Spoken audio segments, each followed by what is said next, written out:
Your government is lying to you about inflation, not a small lie, not a technical miscalculation, a deliberate, systematic deception designed to steal your wealth while convincing you everything is fine. They tell you inflation is 2%, maybe 3% in a bad year. They say prices are stable, they say your money is safe.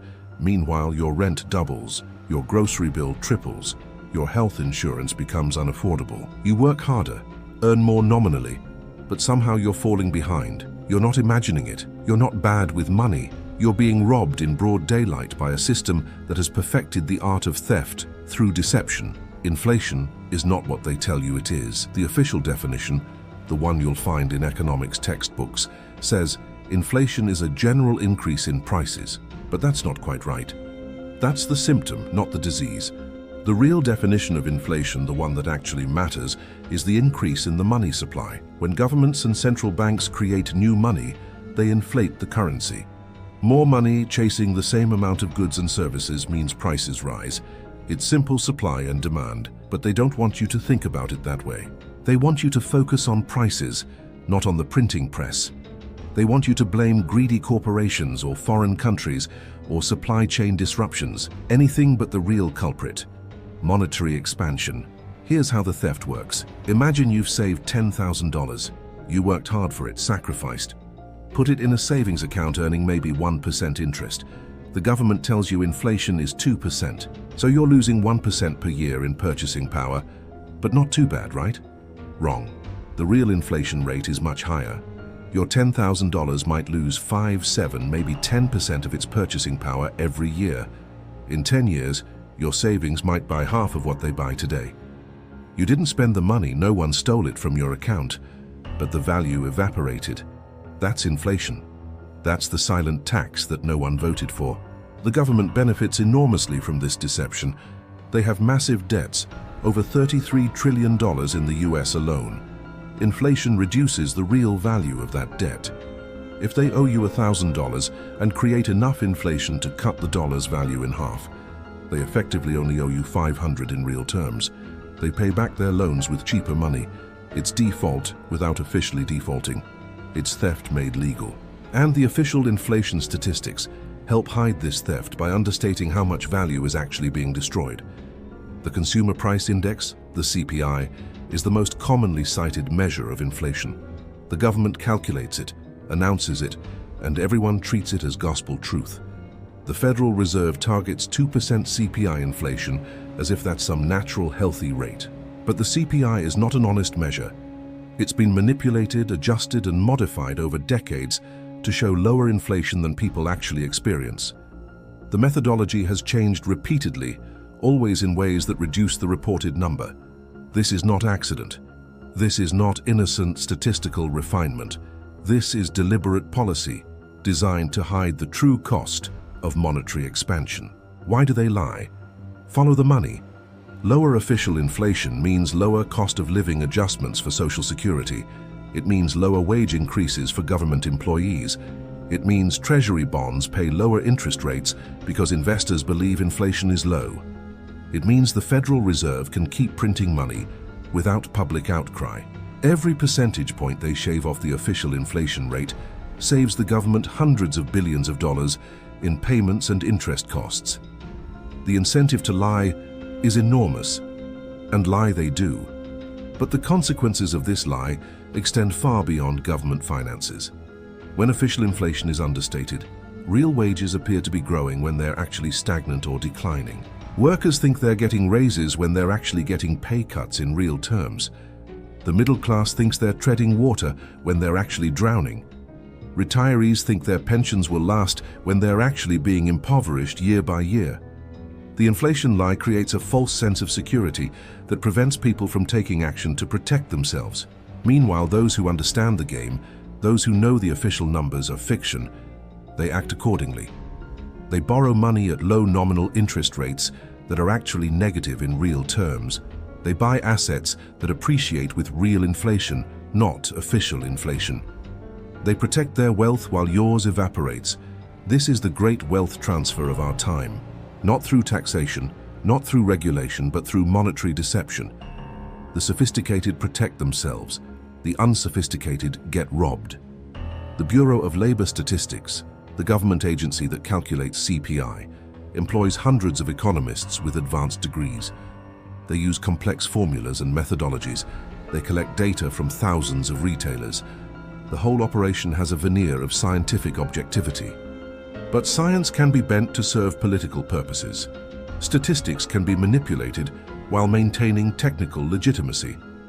The CPI is a masterpiece of deceptive mathematics, a formula designed to produce the number the government wants rather than the truth people need.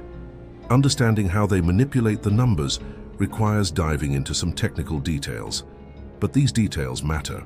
They are the difference between thinking inflation is 2% and realizing it's actually 7 or 10%. They're the difference between believing your wages are keeping up and understanding you're being impoverished. So let's pull back the curtain. Let's examine exactly how the inflation deception works. Let's expose the tricks, the substitutions, the hedonic adjustments, and the geometric weighting that transform real inflation into official fantasy. The story of inflation measurement in America is the story of a slow-motion crime. Each change to the methodology, presented as technical improvement, actually served to lower the reported number. In the 1980s, the government changed how housing costs were calculated. In the 1990s, they introduced substitution effects and hedonic quality adjustments. In the 2000s, they changed the weighting methodology. Each change, taken individually, could be defended with economic theory. But taken together, they paint a clear picture. A picture of systematic manipulation designed to hide the true rate at which the currency is being debased and your wealth is being stolen. Forget the government statistics for a moment. Let's talk about real prices. The prices you actually pay for things you actually need. Let's compare what things cost 20 years ago versus today and see if 2% annual inflation explains the difference. Spoiler alert, it doesn't even come close. The divergence between official inflation and lived experience is so vast that it proves the official numbers are fiction. In the year 2000, the median home price in the United States was about $165,000. Today it's over $400,000. That's an increase of 140%. If inflation had been 2% annually for 24 years, prices should have increased by about 60%. Instead, they increased by 140%. Real housing inflation was almost 3 times official inflation. For young people trying to buy a home today, this is the reality they face. Not the fantasy of 2% inflation, but the reality of prices that have more than doubled while wages haven't kept pace. College tuition in 2000 averaged about $13,000 per year for a 4-year private university.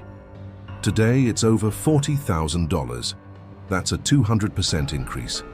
2% annual inflation would produce a 60% increase. Real education inflation is more than 3 times the official rate. An entire generation has been burdened with student loan debt because education costs increased so much faster than official inflation statistics suggested. Parents who saved for college based on official inflation projections discovered their savings were woefully insufficient. Healthcare provides even more dramatic examples. In 2000, the average family health insurance premium was about $6,000 per year. Today, it's over $22,000. That's a 270% increase. Official inflation says it should have increased by 60%. Real healthcare inflation is more than 4 times the official rate. Families are spending $15,000 more per year on health insurance than they would if costs had only increased at the official inflation rate. That's $15,000 per year extracted from family budgets, available for nothing else. Childcare costs have followed a similar trajectory. Full-time daycare that cost about $6,000 per year in 2000 now costs $15,000 to $20,000 in most urban areas. That's a 150 to 230% increase when official inflation says it should be 60%. For families with 2 young children, childcare can easily cost $30,000 to $40,000 per year after tax. This often exceeds one parent's entire take-home pay, forcing families into impossible choices. Food prices have increased dramatically, despite official statistics showing moderate food inflation. A gallon of milk that cost $2.75 in 2000 costs about $4 today, a 45% increase. Ground beef that cost $1.60 per pound costs about $5 today, over 200%. A dozen eggs that cost about $1 costs $3 to $4 today, depending on the market. These are staples, basic nutrition, yet prices have doubled or tripled while official food inflation is reported as modest. Cars have become vastly more expensive. In 2000, the average new car price was about $22,000. Today, it's over $48,000, a 118% increase. Official inflation says it should be 60%, so there's a gap, though not as large as housing or healthcare. But here's what the statistics miss. Cars today are laden with features that raise the price but aren't necessarily desired by consumers. Backup cameras, touchscreens, advanced safety systems, many are mandatory or standard. You can't buy a simple, cheap car anymore. The hedonic adjustment says you're getting more value. But what if you just want cheap transportation? That option has been priced out of the market. Rent has skyrocketed in virtually every American city. Median rent in 2000 was about $600 per month.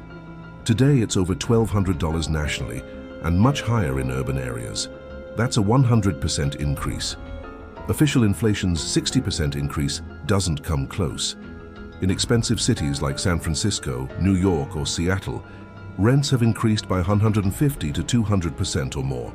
A one-bedroom apartment that rented for $1,500 in 2000 might cost $4,000 today. That's 170% inflation, nearly triple the official rate. Utility costs have increased dramatically. Electricity prices have roughly doubled in most markets. Natural gas prices have been volatile but trended sharply higher. Water and sewer bills have increased by 100% or more in many jurisdictions. These are non-discretionary expenses. You need heat, electricity, water. Yet costs have far exceeded official inflation, while wages haven't kept pace. The result is that a larger share of household budgets goes to utilities, leaving less for everything else. Insurance costs beyond health have also exploded. Auto insurance that cost $800 per year in 2000 might cost $2,000 today, a 150% increase. Homeowners insurance has increased by similar percentages. These are mandatory expenses if you own a car or home, yet they've increased at multiples of official inflation.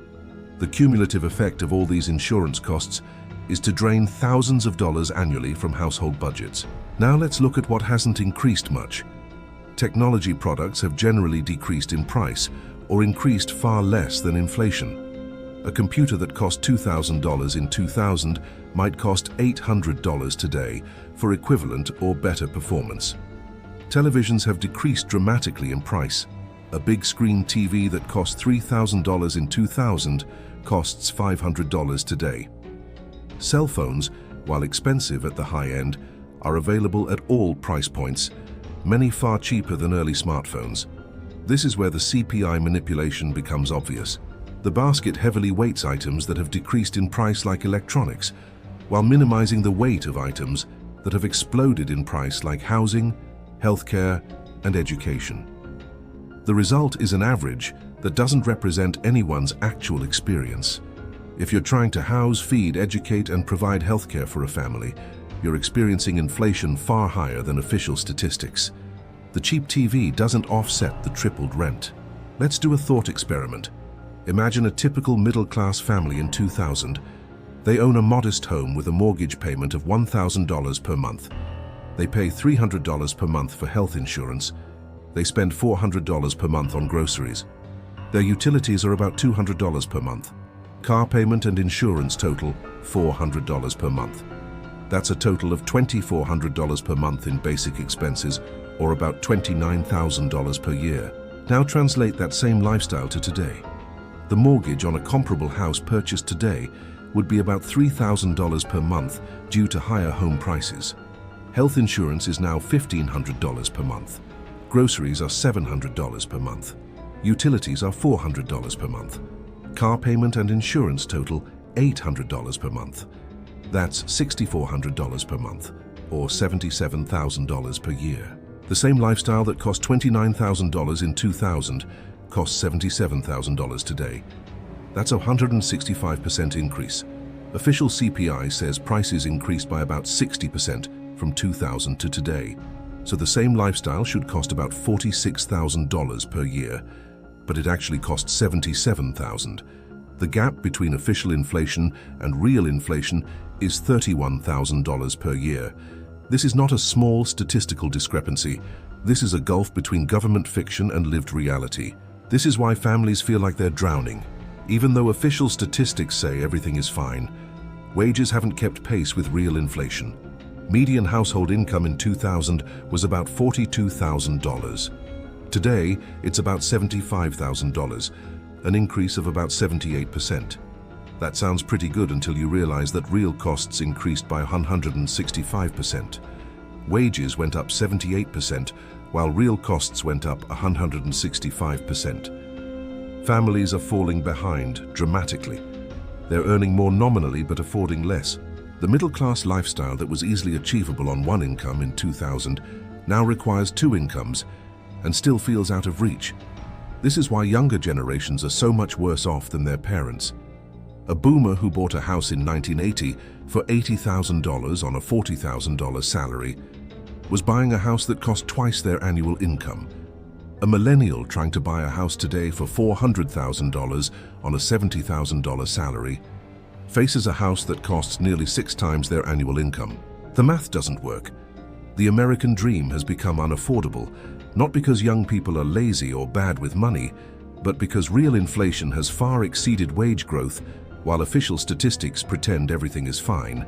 Retirement has become similarly unaffordable. Someone who retired in 2000 with a pension or nest egg designed to provide $40,000 per year in income had a comfortable retirement. That $40,000 covered housing, healthcare, food, utilities, and discretionary spending. Today, that same lifestyle requires over $100,000 per year due to real inflation.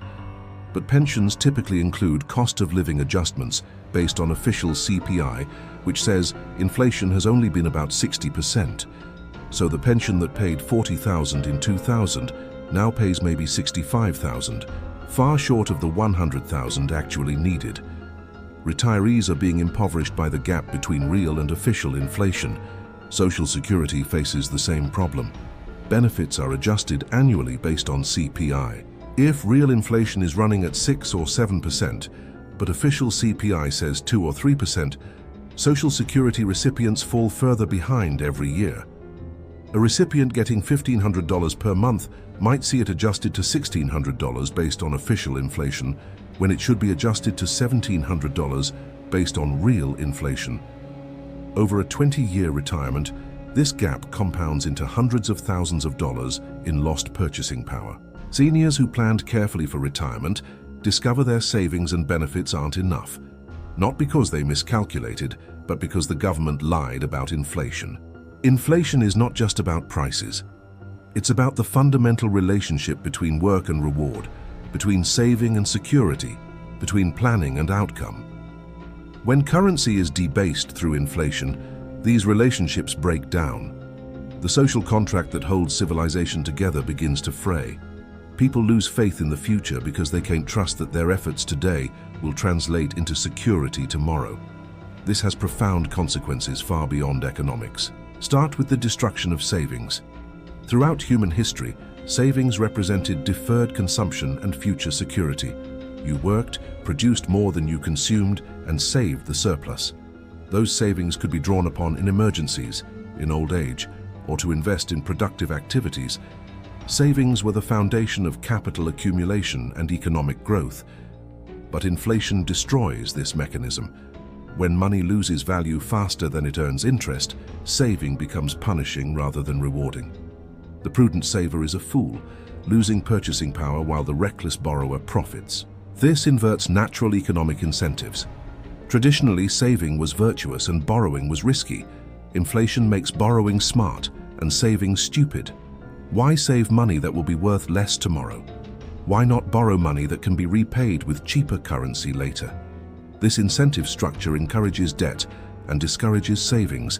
It creates a society of debtors rather than savers, which is inherently unstable. When everyone is leveraged, when everyone is depending on continued inflation to make their debts manageable. The system becomes fragile. Any deflation or even disinflation becomes catastrophic because debts become harder to service. The destruction of savings particularly harms the working class and middle class. Wealthy individuals can afford financial advisors who help them invest in inflation-protected assets. They can buy real estate, stocks, commodities, and other investments that appreciate with inflation. But ordinary people typically keep most of their savings in bank accounts, earning minimal interest. They're told this is safe and responsible. But it's actually a guaranteed path to impoverishment when real inflation exceeds the interest rate by several percentage points annually. Retirees face particular devastation from inflation deception. Most people spend their working lives saving for retirement, believing that if they accumulate a certain amount, they'll have financial security in old age. They might calculate that $500,000, conservatively invested, will provide enough income to live comfortably. But this calculation assumes stable currency value, or at least inflation that matches official statistics. If real inflation is much higher than official statistics, those retirement savings evaporate far faster than planned. A nest egg designed to last 30 years might last 15. Retirees face the prospect of outliving their money, a nightmare scenario after a lifetime of work and saving. The breakdown of intergenerational wealth transfer is another consequence. Previous generations could leave something for their children. A paid-off house, some savings, maybe a small inheritance. This allowed each generation to start a bit ahead of where their parents started, building family wealth over time. But inflation combined with stagnant real wages makes this increasingly impossible. The middle class is being hollowed out, unable to maintain living standards, much less build wealth to pass on. Instead of leaving inheritances, parents increasingly need financial help from their children. The wealth transfer that should flow from old to young is reversing. Inflation also distorts economic calculation. Businesses need to plan for the future, investing in equipment, facilities, and research based on expectations about future costs and revenues. Accurate inflation data is crucial for these decisions. When official inflation understates reality, businesses underestimate future costs. Projects that appear profitable based on official inflation projections turn out to be money losers when actual costs come in higher. This leads to malinvestment, where capital is allocated to projects that don't actually make economic sense. The accumulation of malinvestments eventually triggers recessions as reality asserts itself. Housing markets have been particularly distorted by the combination of real inflation and low official rates. When mortgage rates are set based on official inflation expectations, but real inflation is much higher, real interest rates become negative. This creates artificial demand for housing as leverage becomes a wealth-generating strategy.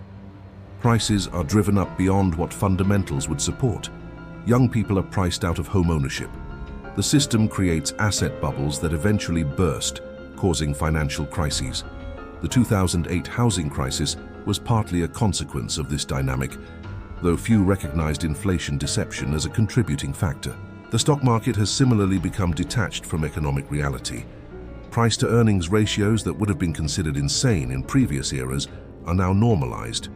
Why? Because when real interest rates are negative, when you're losing money holding cash, any positive return looks attractive. Investors are forced into riskier assets, driving prices to unsustainable levels. When the bubble pops, ordinary investors lose their retirement savings, while sophisticated investors who understood the game have already exited. Social cohesion breaks down when the implicit social contract is violated. People accept capitalism and market economies based on the belief that hard work will be rewarded, that playing by the rules will lead to prosperity. But when the rules are rigged, when inflation steals the rewards of hard work, when savers are punished and speculators are rewarded, faith in the system collapses. This manifests as political extremism, social unrest, and declining trust in institutions. The rise of populism in recent years, both left and right, is partly a response to the economic squeeze caused by real inflation exceeding wage growth, while official statistics deny the problem. Younger generations have been particularly radicalized by their economic experience. They followed the script: go to college, get a degree, work hard. But they emerged with massive student loan debt into an economy where housing is unaffordable, good jobs are scarce, and wages don't keep pace with real costs. They see their parents' generation was able to achieve middle-class comfort on single incomes with high school educations, while they struggle with advanced degrees and dual incomes. The system appears broken because it is broken. Inflation deception is one of the mechanisms of that breaking. Political polarization is partly economic in origin. When the economic pie is growing and prosperity is widespread, politics remains relatively civil. People are satisfied with the status quo. But when large segments of the population are falling behind, when the American dream seems out of reach, politics becomes a zero-sum battle. If the system isn't creating enough prosperity to go around, politics becomes about taking from the other side rather than growing the whole pie. The economic stress created by inflation-driven impoverishment fuels political dysfunction. The corruption of language is another consequence. When governments redefine terms to serve political purposes, truth becomes malleable. If inflation can be redefined through methodology changes to mean something different from what people experience, what other truths can be redefined? This Orwellian manipulation of language undermines the possibility of honest discourse. How can citizens make informed decisions if the data they receive is systematically manipulated? Democratic governance requires informed citizens, but informed citizens require honest information. The financial industry has become bloated and parasitic, partly due to inflation deception. In a sound money system, the financial sector facilitates productive investment and provides useful services. But in an inflationary fiat system, much of finance becomes about helping sophisticated clients stay ahead of inflation through complex strategies that add little real value. Hedge funds, derivatives trading, currency speculation. These activities grow because they're necessary to preserve wealth in an environment where simply saving money guarantees loss. Resources that could be used productively are instead devoted to navigating the complexities of a broken monetary system. Medical science has documented the health consequences of economic stress. Chronic financial insecurity contributes to anxiety, depression, heart disease, and shorter lifespans. When people are constantly worried about making ends meet, when they're falling behind despite working hard, the stress takes a physical toll. The inflation deception, by creating economic insecurity for tens of millions of families, is literally killing people. These deaths don't show up in any statistic. There's no body count attributed to CPI manipulation, but the health impacts are real and measurable. Family formation has been delayed or abandoned by many young people because of economic insecurity driven partly by the inflation lie. Marriage rates have declined. Birth rates have fallen below replacement level in most developed countries. People don't feel economically secure enough to start families. The costs of raising children, particularly healthcare and education, have increased far faster than wages. Young people rationally conclude they can't afford children. This has profound demographic consequences that will shape society for generations. The psychological impact of understanding you've been systematically deceived is corrosive. Many people who learn about inflation manipulation feel betrayed and angry. They realize they were told to follow certain rules, save money, work hard, be responsible, and those rules were deliberately designed to disadvantage them. The anger is justified, but it's often misdirected.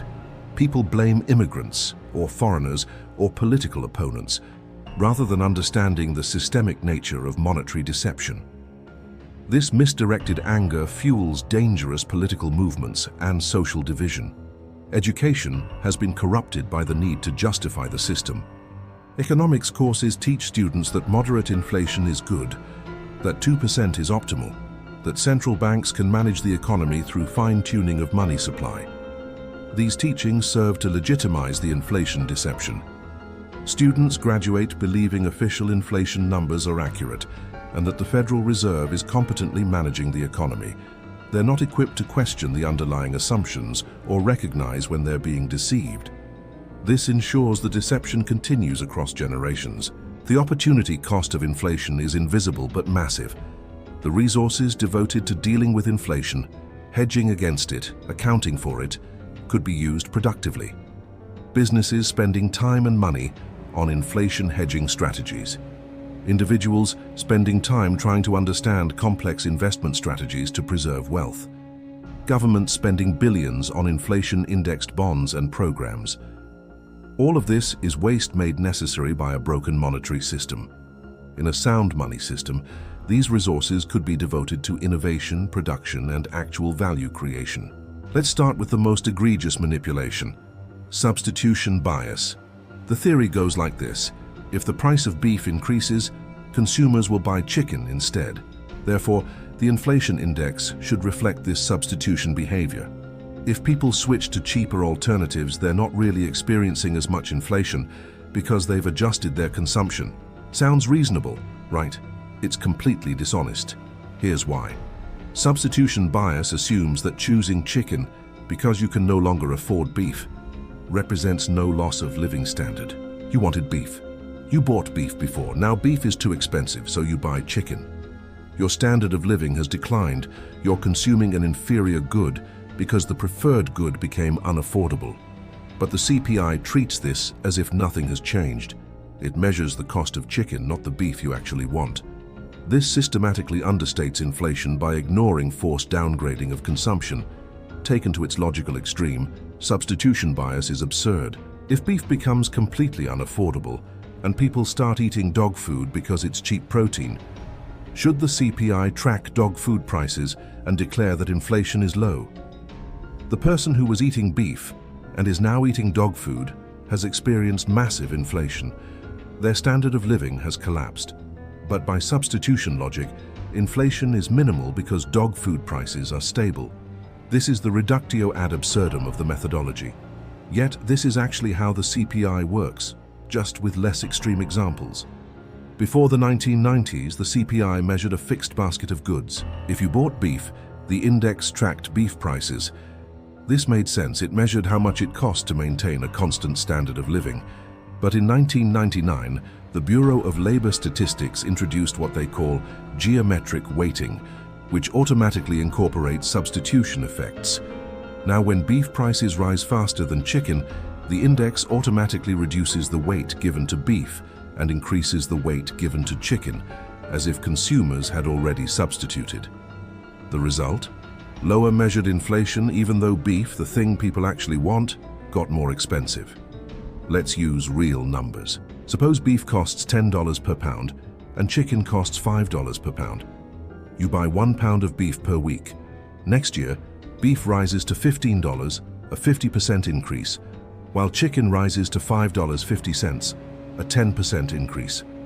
Real inflation for you, the beef buyer, is 50%, but with substitution bias, the CPI assumes you now buy chicken instead, so it reports inflation closer to 10%.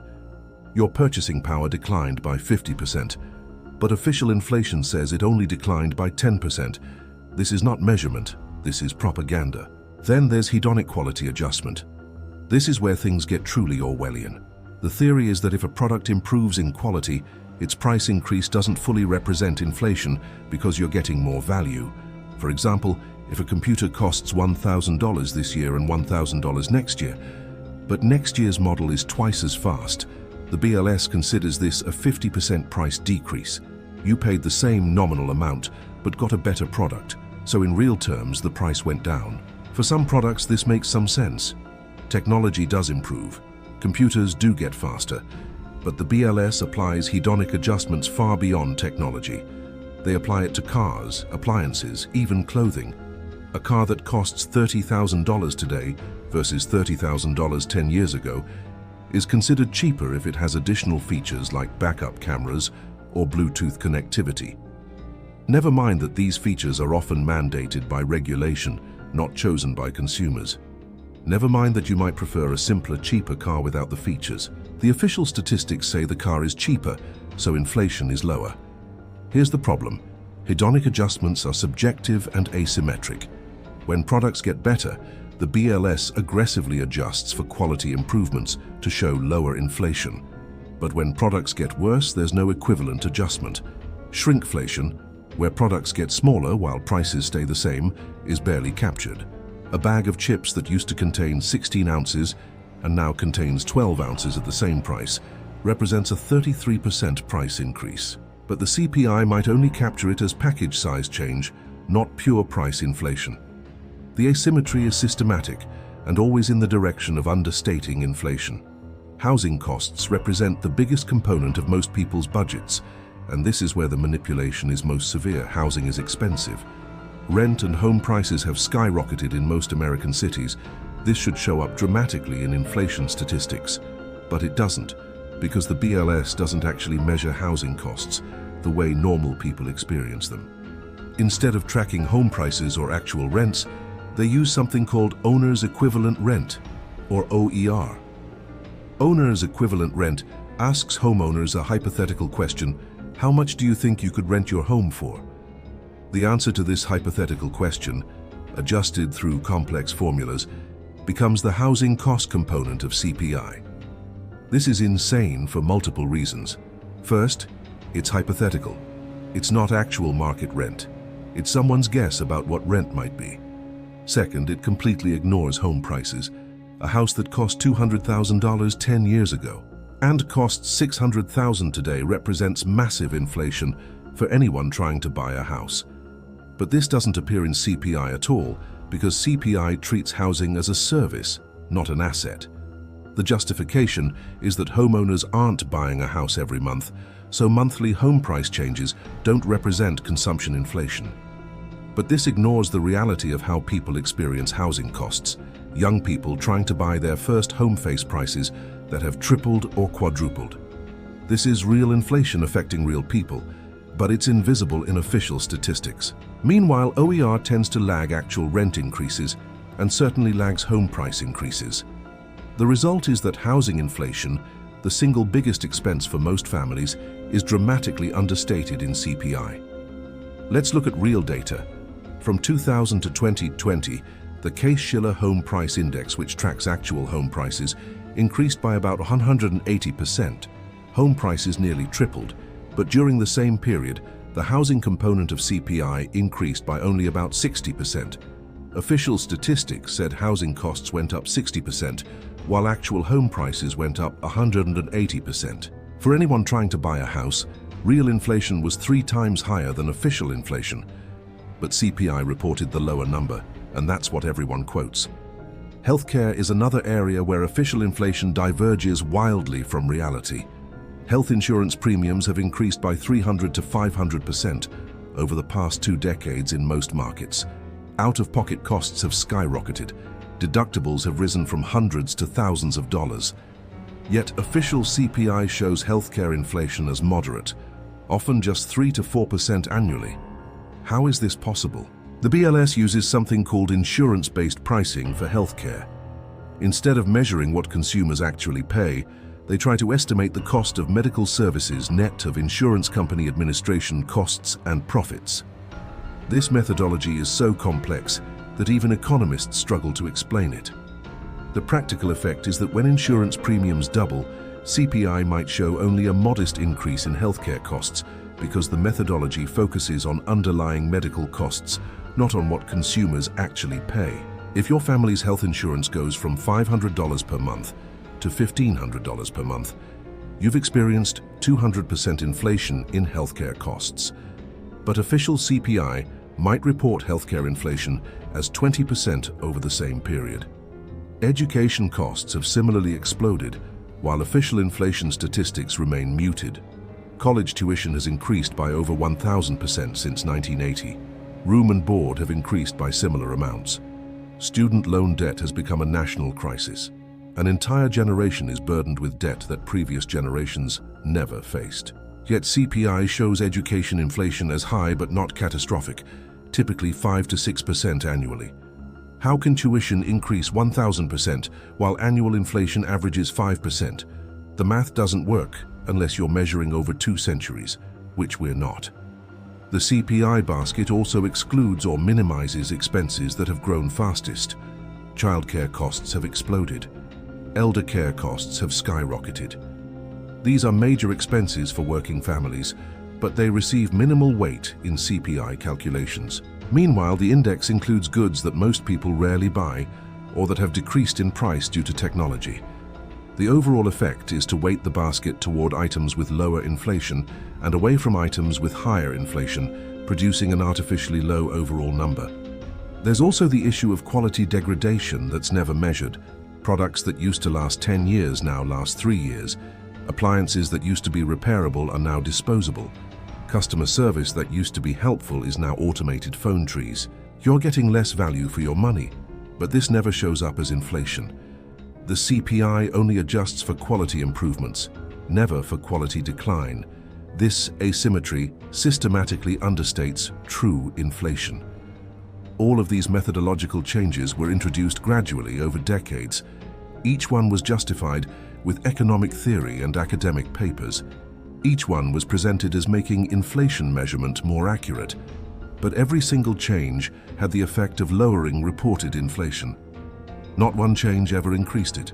If the changes were truly neutral improvements in methodology, you'd expect some to increase measured inflation and some to decrease it.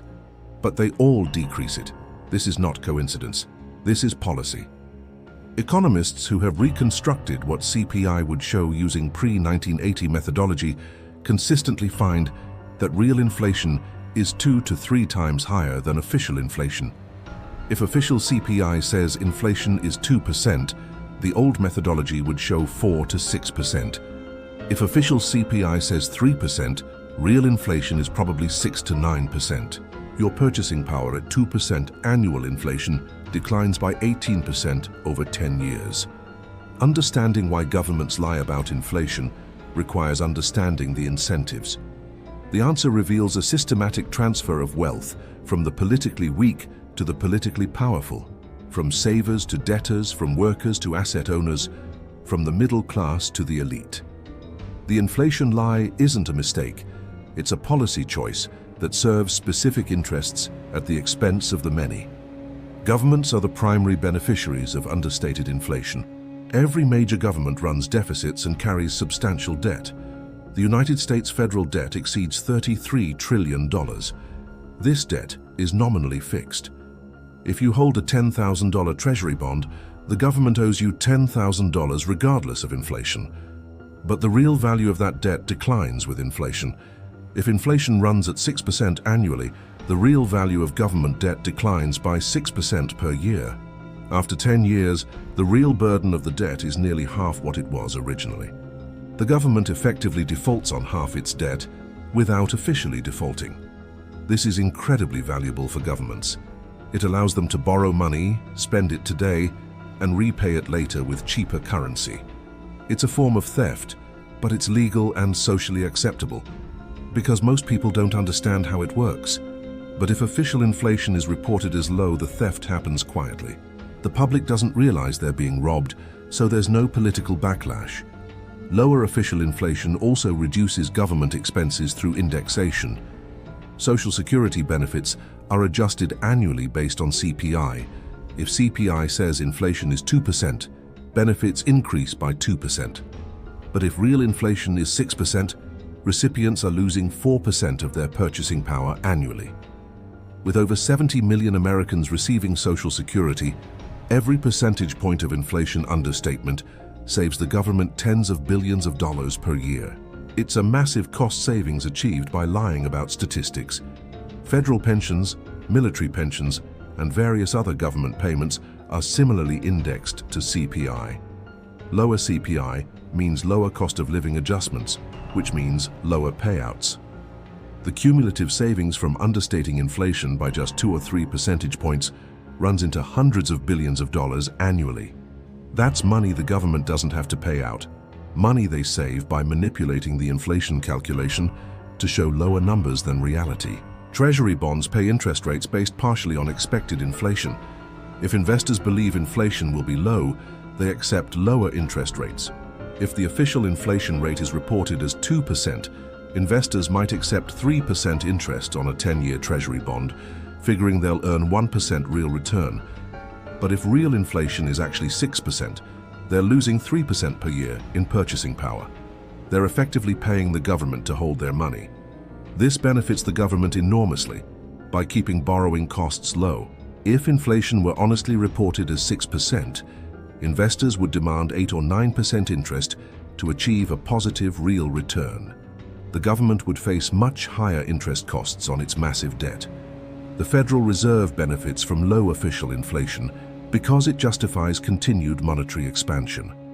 The Fed's mandate includes maintaining price stability, typically interpreted as 2% annual inflation. If official CPI is running at 2%, the Fed can claim success and continue printing money. If CPI were honestly reported at 6 or 7%, the Fed would face pressure to tighten monetary policy, raise interest rates, and stop quantitative easing. This would be politically painful and economically disruptive. Low official inflation gives the Fed cover to keep inflating. Commercial banks benefit from inflation, understating because it keeps nominal interest rates low. Banks profit from the spread between what they pay depositors and what they charge borrowers.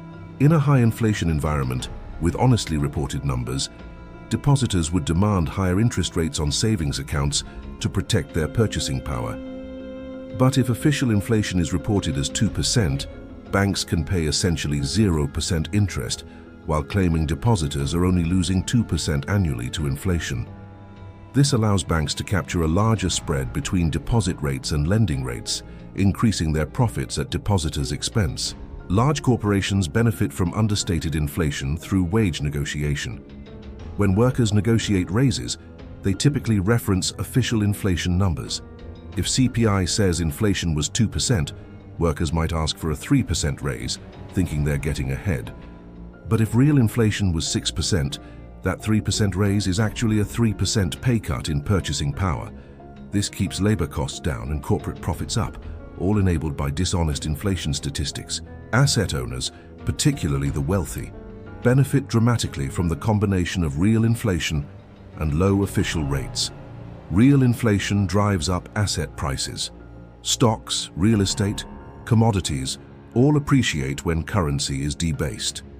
Meanwhile, official inflation being reported as low keeps borrowing costs cheap. The wealthy can borrow at 3% interest when real inflation is 6%, meaning they're being paid 3% in real terms to borrow money. They use this cheap borrowed money to buy assets that appreciate with real inflation. It's a wealth-generating machine for those who understand the game. Consider a wealthy individual who borrows $1 million at 4% interest to buy real estate when real inflation is running at 7%. The real interest rate they're paying is negative 3%. They're effectively being paid to borrow. The real estate appreciates at 7% annually because that's the real inflation rate. Meanwhile, the debt burden decreases in real terms by 7% annually. After 10 years, the real estate has nearly doubled in value, while the real value of the debt has been cut in half. This individual has created massive wealth using other people's money, enabled entirely by the gap between real and official inflation. Workers and savers are the primary victims of inflation understating. Workers who negotiate raises based on official CPI lose purchasing power every year when real inflation exceeds official numbers. Savers who put money in banks earning interest below the official inflation rate think they're preserving most of their wealth, when in reality, they're losing substantial purchasing power to real inflation. Retirees on fixed incomes see their standard of living erode far faster than official statistics suggest. They typically hold most of their wealth in savings or home equity, not in diversified investment portfolios. They don't have access to cheap credit like corporations and the wealthy. They're getting squeezed from every direction, and the inflation lie ensures they don't understand what's happening to them. They just feel like they're working harder for less, like the system is rigged against them. A president can point to 2% inflation and say the economy is stable, prices are under control, everything is fine. There would be demands for policy changes, for fiscal discipline, for monetary tightening. These would be politically painful. Low official inflation allows politicians to avoid hard choices and continue policies that benefit them and their donors while harming ordinary citizens. The financial sector as a whole benefits from inflation lying because it maintains public confidence in fiat currency. If people understood how rapidly their money was losing value, they might flee to alternative stores of value like gold, Bitcoin, or foreign currencies. By keeping official inflation numbers low, the system maintains the illusion that dollars are a good store of value, keeping people in the system where their wealth can be extracted through inflation. Central bank credibility depends on low official inflation. People would lose faith in central bank management of the economy. There might be calls to constrain or eliminate central bank powers, or to return to a gold standard, or to adopt alternative monetary systems.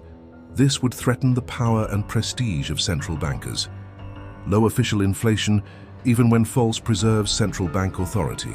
Foreign governments, central banks, and investors hold trillions of dollars in reserves, believing dollars are a stable store of value. If US inflation were honestly reported as much higher than official statistics, foreign dollar holders would realize they're losing purchasing power faster than they thought. They might reduce dollar holdings, diversify into other currencies, or demand higher interest rates on treasury bonds. This would weaken the dollar's reserve status and raise US borrowing costs. Understating inflation helps maintain dollar dominance and allows the US to borrow cheaply from the rest of the world. The academic economics establishment also has incentives to support official inflation measurements. Economists work in universities, think tanks, and government agencies that receive funding from entities that benefit from low official inflation.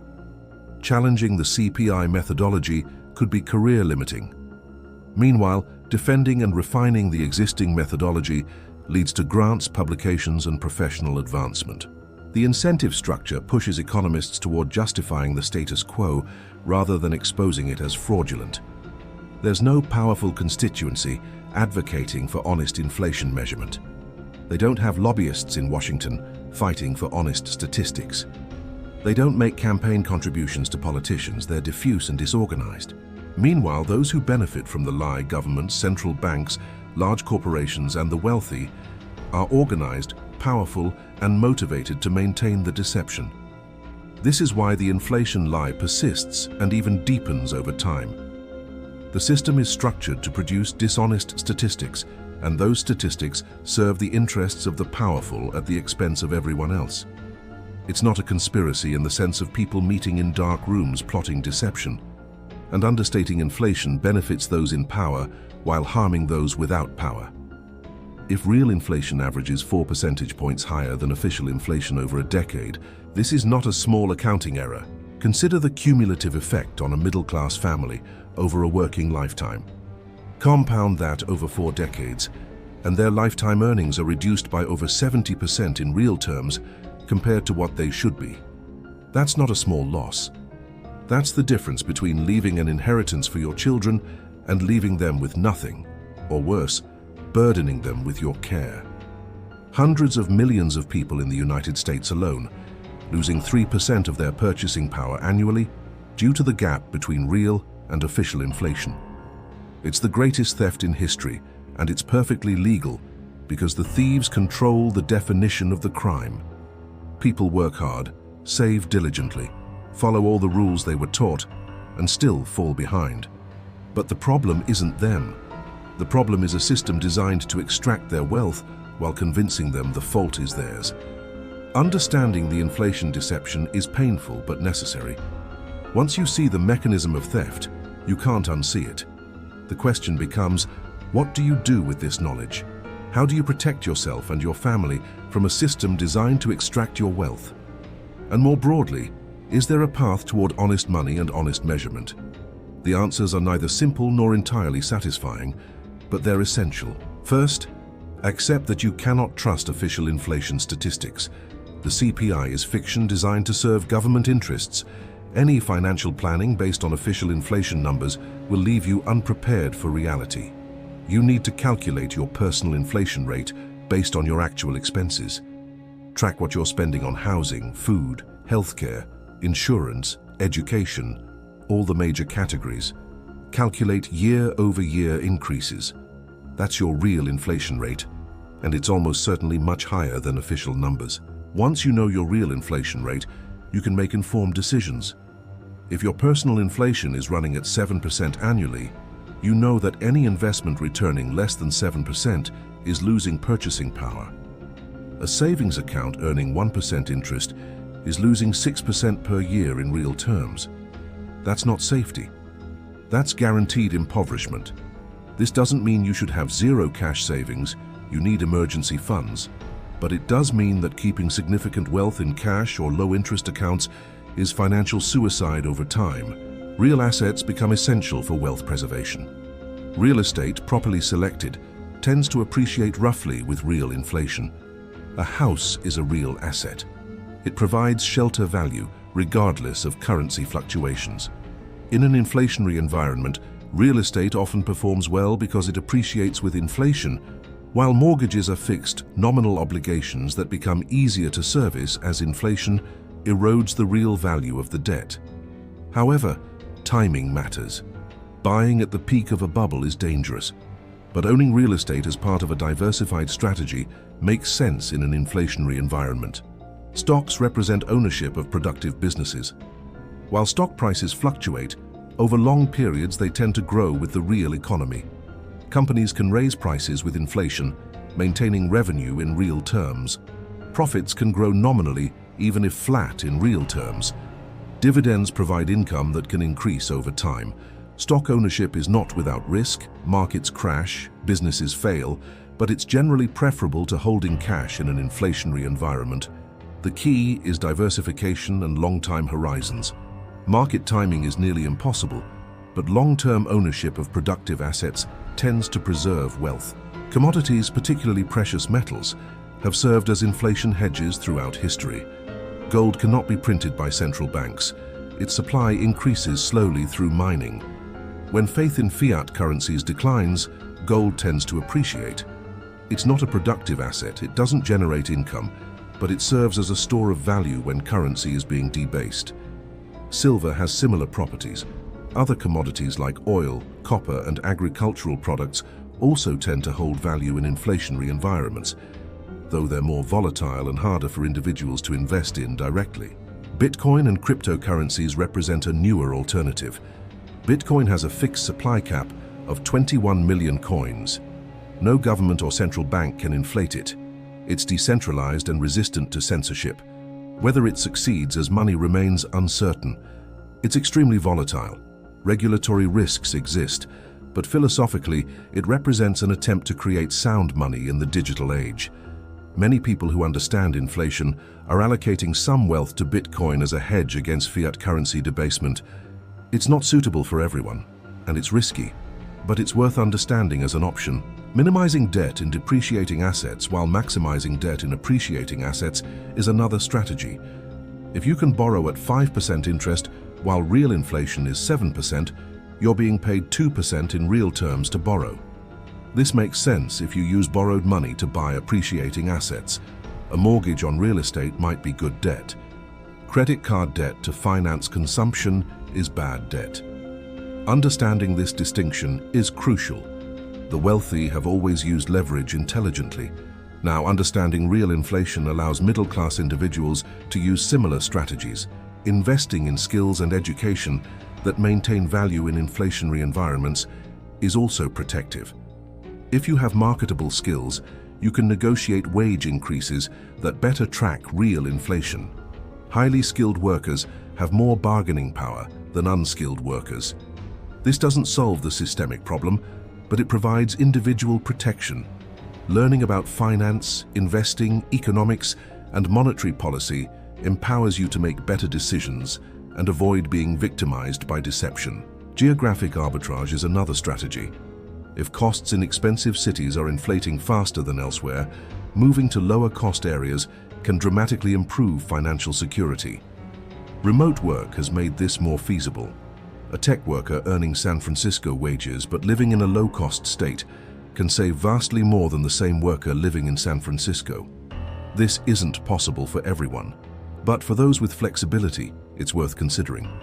International geographic arbitrage, earning in hard currency while living in countries with lower costs, is even more powerful.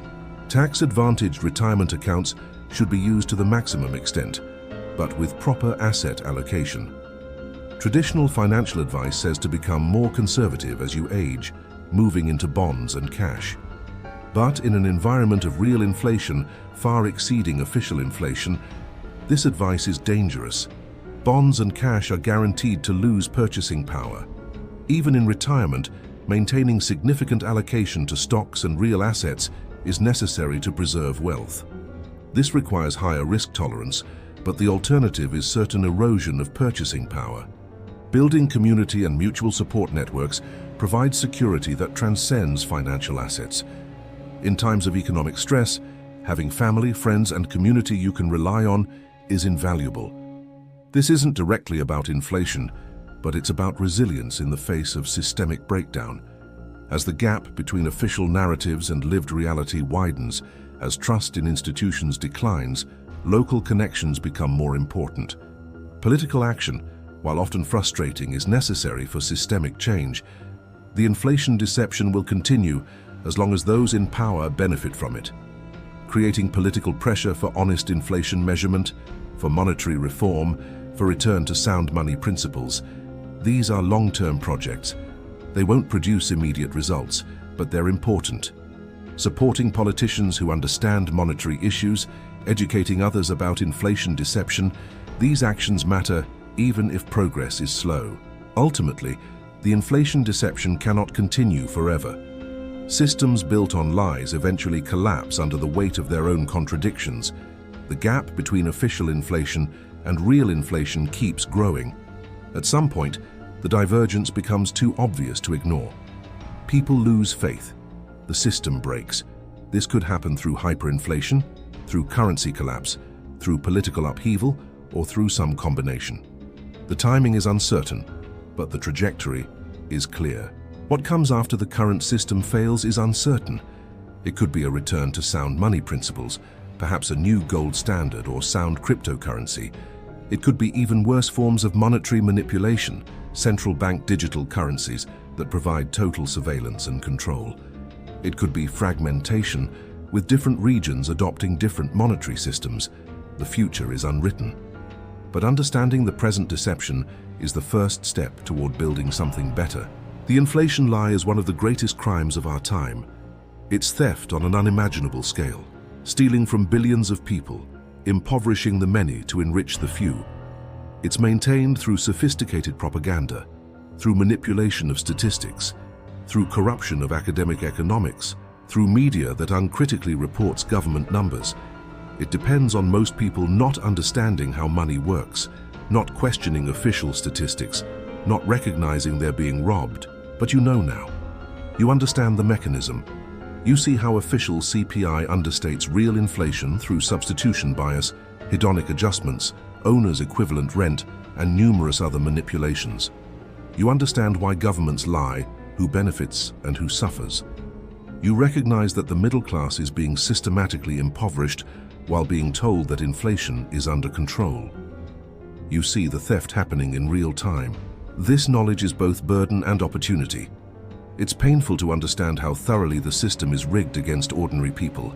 It's infuriating to realize that the rules you were taught, save money, work hard, be responsible, were deliberately designed to disadvantage you. But it's also empowering. You can protect yourself. You can make informed decisions.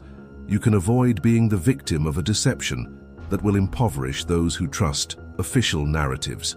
The greatest trick the monetary authorities ever pulled was convincing people that inflation was under control while systematically debasing the currency. They print trillions, drive real inflation to 7 or 8 or 10%, and then report it as 2%. They steal your wealth while telling you everything is fine. They impoverish you while blaming your financial struggles on your own failings. It's gaslighting on a societal scale. But the lie is fragile.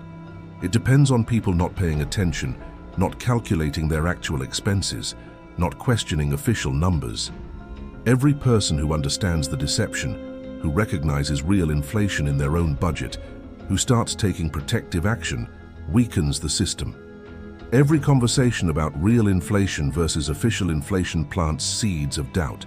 Every time someone calculates that their expenses increased 40% while the government says inflation was 8%, the lie becomes a bit more obvious.